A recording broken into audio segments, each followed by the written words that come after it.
I've lived in Edmonton since 1949, having been born in Weyburn, Saskatchewan in 1946. My mother and father moved here. My dad from Weyburn. My dad was a dentist there and continued his practice here.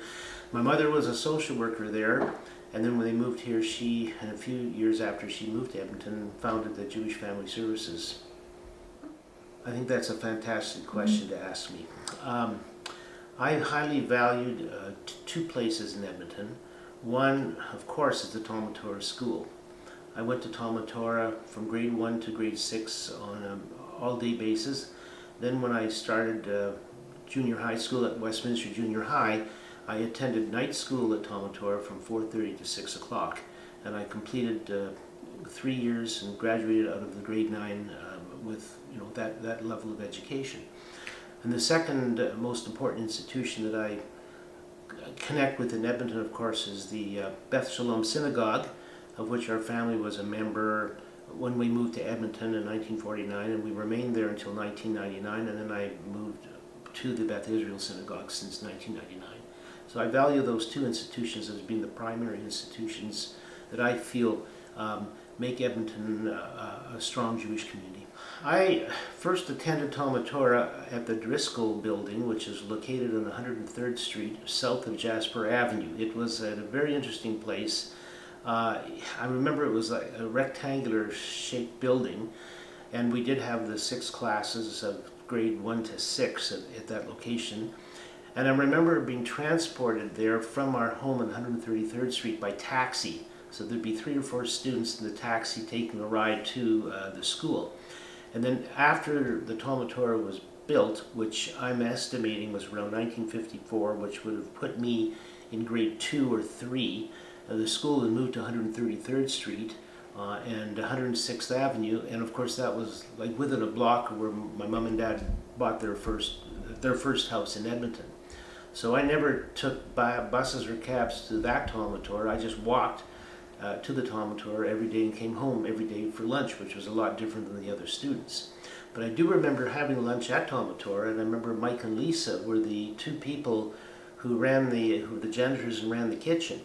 And they made amazing meals for the students. We ate, in fact, I think at one point I said I'd rather eat at school than eat at home. So we would eat down there. And then at the Talmud Torah, every Saturday, we had junior congregation at the school, and it was run by Mr.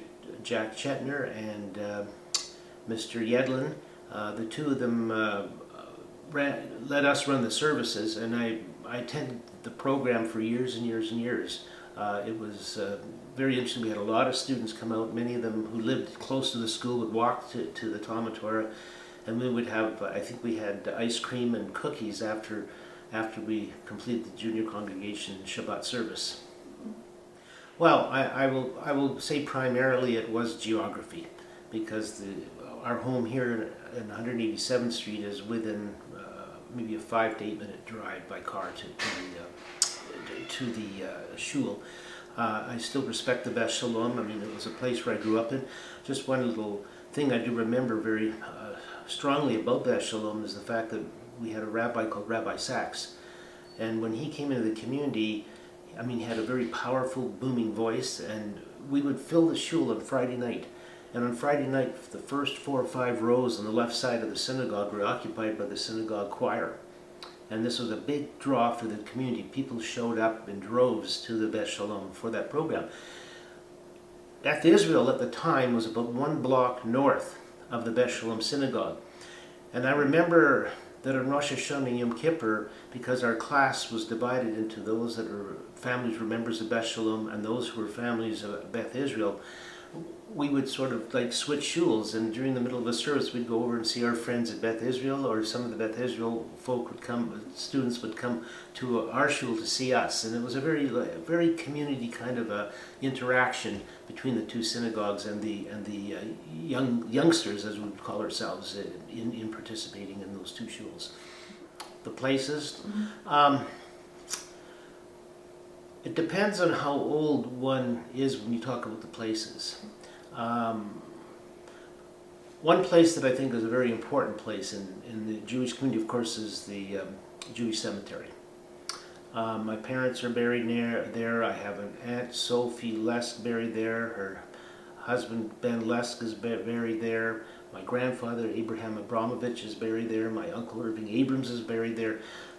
So there is that strong connection I have to the Hebrew Kadisha. Not that I want to be there anytime soon on a physical basis, but to me that is another, as I've gotten older, institution that I highly appreciate being in the community that we must all support.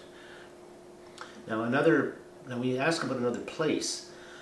I do remember that the Talmud Torah at some point on 133rd Street acted as a sort of a Jewish community center in the community. And we used to go there for, I think, play basketball. Then when they moved it to 156th Street and south of the White Mud Freeway, and they had the swimming pool, that used to be a draw. I do remember going there and seeing friends there and participating in some of the activities that were held at the Jewish Community Center. So I would say those are two important institutions that I would say have a significance to me. Now you've started a good one with this question, and I can tell you a number of things. When I joined AZA, the B'nai B'rith Youth Organization, in grade 9, I remember we had the first convention that I went to was in Regina. And I remember we had to take a train from Edmonton to Calgary, and then from Calgary to Regina. And that convention is a place where I met some, many people that later on, like for example, Louis Wassel. I remember he was one of the first people I met from outside of Edmonton in Regina. And not to forget, Regina was a central place to our family, the Mintz family, because my father was raised in Regina, and my mother was raised in Bethune, Saskatchewan, just outside of Regina. So that convention was a big highlight to me in Regina. My first one, going on the train, and then they had the kids from Lethbridge, went to Medicine Hat, and they jumped on the train about maybe 11 o'clock at night or whatever the time was. It was kind of late, and off we went to Regina for that first convention. When we came back to Edmonton in 1970, because, well, first of all, I have to just go back a little bit and brag. I was very lucky to meet Susan at University of Toronto. She was taking her arts degree with a French major, and I met her in a library in Toronto. That's really how it all started.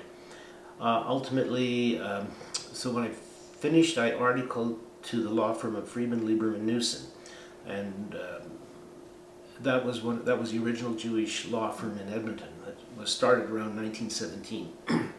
So when I came back, I articled there, and then I became a lawyer in that firm, and that firm merged with another firm. I joined them, and then I left the firm in 1976, and I started my own law firm with a fellow that I grew up with in the West End, Richard Fraser, and we started a firm called Fraser Mintz. And up to that point in time, I became active with the Canadian Bar Association. I even helped chair a program for the legal profession when they have their annual. They've called it like a convention, and I chaired a program and researched on the topic hijacking of airplanes and the legal implications of that. And then I was invited by former Justice David MacDonald to chair a program for the Canadian Bar Association in the mid-70s on the topic delivery of legal services in Alberta, and I was able to bring in different people from different places in the United States to talk about different types of delivery of legal services. After I started the firm with Richard Fraser, like at that time, the first 10 years of my career, I was basically doing criminal law, family law, and a mixture of other things. And then, and I practiced in all courts in Alberta. I mean, I have never gone to the Supreme Court of Canada. I came very close on 2 leave applications, which we didn't succeed on. But I've been in the Court of Appeal a number of times, and I've done numbers of trials over the years. And then at one point I became a instructor for the bar admission course on clear writing and on creditors' rights. Um, in addition to that, I've also served on one committee of the Law Society of Alberta. Um, I'm not, I can't remember which one it was, but I was there for 2 or 3 years. I've also, so after I became partners with Richard Fraser, we grew the firm a bit. We merged in another firm in 1985, and then what happened is that merger did not continue after 1987. So I joined another firm, and then in 1990 I joined the firm that ultimately became Mintz Law, which had been running until lately, till last year, when I decided to close the office and join the Biamonte LLP law firm to sort of finish out my career. But it looks like my career is just expanding. Other things I've done, well, basically raising a family. We have 3 daughters. Elisa Singer, who's now Elisa Singer, married to Matt Singer. We have 3 grandchildren by them. They live in Edmonton. Rachel Mintz married Corey Chuma, who is a physiotherapist. Rachel works for Environment Canada. She's got a master's degree in chemical engineering. And they have 2 daughters that both go to Talmatora. Our 3rd daughter, Leslie, lives in Montreal, has 2 sons, and she's got a master's degree in business administration. And her husband, Michael Solomon, is actually a movie producer. So I'm very lucky to have a great number of people, and one of my pleasures of life is spending time with these grandchildren doing different things, like with Elisa's older son, Asher Singer, who happens to go to Ross Shepherd. He's the 3rd generation of our family because my 3 daughters went there. I've been involved in coaching soccer, basically as a goalkeeper coach for the team, although he doesn't play net, but I coach the kids that do play net. And I've been doing that for the last 5 or 6 years, on top of everything else I'm doing. In terms of memories of Edmonton, I will say on a frank basis that the only thing that I'm disappointed about is the falling of the population of Jewish people in the community. And it seems the way you operate, unfortunately, is that you have your kids and the kids leave. And then pretty soon the parents start to leave to follow them. And I would wish that, there's only, from the statistics that I've heard of these days, it sounds like there's only about 5,000 Jewish people in Edmonton, although there's some stories that there may be even more, but they don't identify. The hidden Yidden. Yeah, and that's a sad thing, because I remember in growing up, one of the big hot topics in the Jewish community was the question of assimilation. And we used to, and my mom, of course, my mother was a social worker, was very in tune with what is going on in the community. In fact, she always said to me, I can't tell you names, I can't tell you anything because I'm sworn to secrecy. She kept the secrets better than anybody. And she was concerned about that as well in her role as running the Jewish Family Services. I was on the Jewish Community Council, as I mentioned before, for about 4 or 5 years. I think I ended up becoming the secretary. And Federation was founded, I believe, in 1979 or 1980. I did not get involved in Federation at all. I don't know why. I think maybe I was occupied with some of the other stuff in my legal practice. I always was willing to, if I was approached, if input was asked for, I would give it, because I feel that since I've grown up in this community, I have a fairly good knowledge of the workings of this community over the years and following what has happened. I mean, I give a lot of respect to all the people that volunteered in various positions in Federation over the years. I would think it's partially a thankless job, because I think people don't appreciate totally what Federation is doing, but I think Federation is improving right now and making it a better place. But what's lacking is the Jewish population and keeping Jews here and attracting Jews to come into the community. And that to me is an unfortunate thing, because I don't want to see Edmonton sort of die out. As we've seen in other communities, for example, Regina has basically died out, and that used to be a very strong Jewish community. I mean, it's still there, but it's not the same as it was, say, 20 or 30 years ago. Calgary has grown. It's an amazing community, and they've got almost 8,000 to 9,000 Jewish people there, some of whom came from Edmonton to move to Calgary. Medicine Hat and the Lethbridge communities have died out totally. Saskatoon is maintaining itself to a degree. Interestingly enough, I know some of the people that went there were people that I went to Camp B'nai B'rith, and I should have mentioned that's another institution that I think is a very vital and important institution to serve Alberta and Saskatchewan Jews. I was at the camp. It's funny because I didn't want to go to camp as a camper. I was too scared to go to camp as a camper. But I went as an observing counselor and then became a counselor in the camp. And it's an amazing place. I remember the bloodsuckers that would catch onto your body when you went into Pine Lake. But over the years the camp has basically built and improved itself.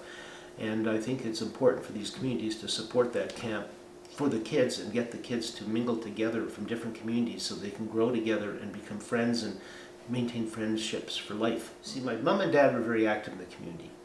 My mom was mainly the Jewish Family Services person, although she was involved in other things. I think she was one of the founders of the home.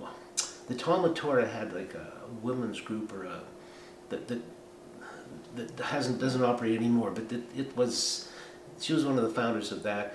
She was also one of the founders of the Alberta Association of Social Workers. She was also the first president of John Howard Society who was a female.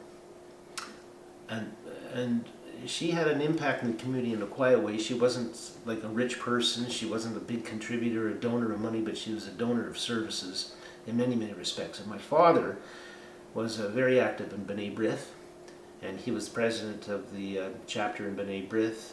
He was also involved in Camp B'nai B'rith as well through the regional side of it. So my parents, like I say, I think have been good examples of people that were very loyal and strong supporters of this community in the way they did it.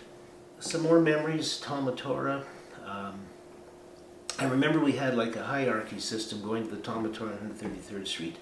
If you're in a certain grade, you played in this part of the playground. If you're in another grade, you played in a different part of the playground. When you're in grade 6, you get to play in the baseball diamond. And that's how it was. The playground was set up, and it was set up by the kids, not by the school. I think those are some of the memories. I don't think I've included everything. I do know that what I did do for Jasna is I did write a biography about my mother, and it's in their records over there. The one thing that I will sort of brag about myself is that I'm very, very health conscious. I try to stay young, although every year I'm just getting 1 year older, which is unfortunate, but that's what happens in life. And one of the things that I'm very active in right now is track and field. And I compete in meets all across the United States. I go every year. I'm going to either the U.S. Master Indoor or U.S. Master Outdoor Championships, and I'm running in my age category right now, which is 75 to 79. So today, I'm 77 years old. Will be 78 on November 19th. And I feel that that's one thing that is important for people to do, is to maintain a healthy lifestyle. And if anybody asked me to brag about one thing that I could be modest about, is the fact that I take care of myself the best I can. And I wish that on everybody. So we should live long lives.